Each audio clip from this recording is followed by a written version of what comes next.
I used to believe that the worst kind of betrayal came from lovers. But I was wrong. The deepest wounds come from the people you thought would never hurt you. The ones who share your blood. My name is Maya, and this is the story of how my sister betrayed me, not once, but twice, and why I walked away forever. It started almost a year ago. Life wasn't perfect, but it was stable. I was with Conrad, the father of my 3 kids. We had been together for 8 years. We weren't married, but we were committed. Or so I thought.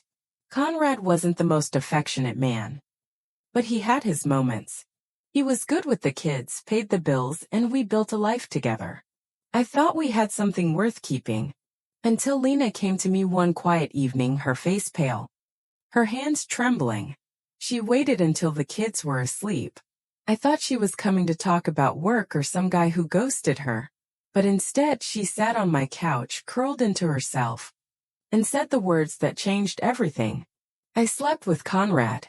Last week. It was a mistake. I regret it so much, Maya. Please, please don't hate me. The words didn't register at first. I stared at her, waiting for her to say she was joking. But the look in her eyes said otherwise. She looked broken, pathetic, afraid. What did you just say? I asked. She looked down. It was just one time. I had a crush on him. I know it's wrong. I'm sorry. I'm so sorry. Everything in my body went still. My thoughts screamed, but my mouth couldn't move. I stood up slowly and walked to the window. I needed to breathe. She came behind me. Please don't shut me out. I love you. I don't want to lose you. I turned. My voice was cold. You already lost me. Don't ever come near me again. That night I confronted Conrad. He didn't flinch. Yeah, he said. We slept together. So what? He looked at me like I was overreacting. Like I was just another nagging woman trying to play victim. I've been seeing other women for years. Your sister just happened to be one of them. Honestly, she came on to me. That broke me. He didn't care. Not about me, not about our children. Not about Lena either. I packed a bag and took the kids to Ethan's house that night. The next few weeks were hell. I cried until I couldn't anymore. I barely ate. My kids asked where Daddy was, and I told them he wasn't going to be living with us anymore. They were too young to understand. I got tested for everything. The thought that he'd been sleeping around for years terrified me. Thankfully, everything came back negative. Lena tried to reach out. She sent messages, left voicemails, wrote letters. I didn't respond. One letter said, I know what I did was unforgivable, but please know I never meant to hurt you. I was lonely. I made a mistake. You're my sister. I need you. I tore it up. Weeks turned into months. I threw myself into work in parenting. I started therapy. Slowly, I began to breathe again. I found strength I didn't know I had. I reminded myself that I deserved better. Then I heard the rumor. Lena and Conrad were dating. I didn't believe it at first. I thought no, she wouldn't. She couldn't. But it was true. She told people it was because I rejected her. That she needed to make the betrayal worth something. Disgust doesn't even begin to cover what I felt. She didn't just stab me in the back. She twisted the knife and walked away smiling. I cut off every thread of connection. If someone brought her name up, I walked away. If she showed up at family events, I stayed home. I had nothing left for her. Ethan stood by me. He was furious with her. She's out of the family as far as I'm concerned, he told me. You don't do that to your own blood. Fast forward to last week. It had been 10 months since the night my life imploded. I had rebuilt everything piece by piece. I was calmer, clearer, stronger. Then she showed up. I opened the door and there she was. Gaunt, ashen, her eyes swollen and red. She looked like a ghost. Maya, she whispered, I need you. I didn't say a word. I closed the door in her face. She knocked again, then left. I didn't cry. I didn't even feel much. Just numb.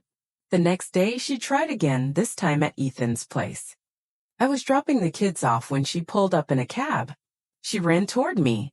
Please just listen. I need to talk to you. I'm so sorry. Please. Ethan came outside and stood in front of her. You need to leave, he said firmly. She looked at me. Conrad cheated on me. He gave me something. STDs. I'm getting tested. I don't know if I have HIV. I'm scared. I didn't know he was still sleeping around.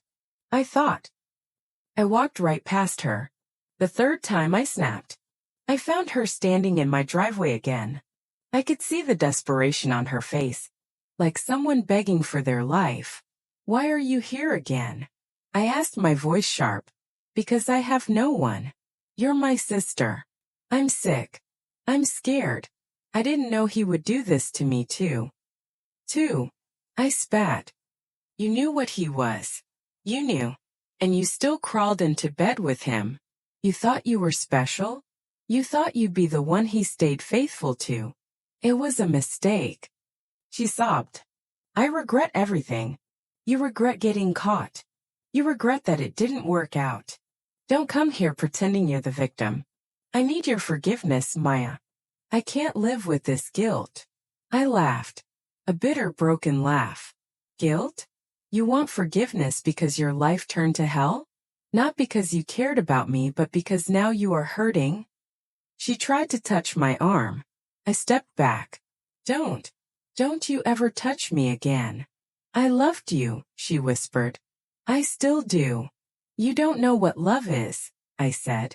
Love is loyalty. Love is choosing family.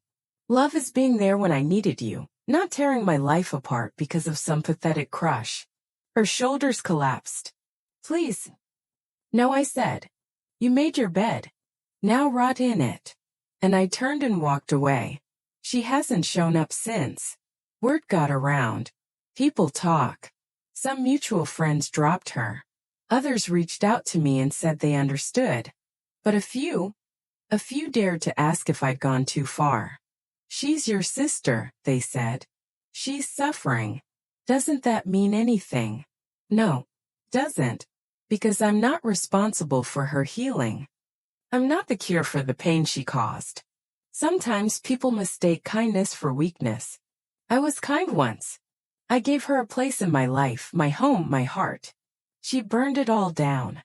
And now she's surprised that I won't help her rebuild? No. Some bridges are meant to stay burned. I look at my kids sleeping peacefully in their beds, and I know I made the right choice. I'll teach them boundaries. I'll teach them to forgive when it's earned, not begged for when convenient. I'll teach them what love really means, because I knew it once. And I lost it to someone who didn't deserve it.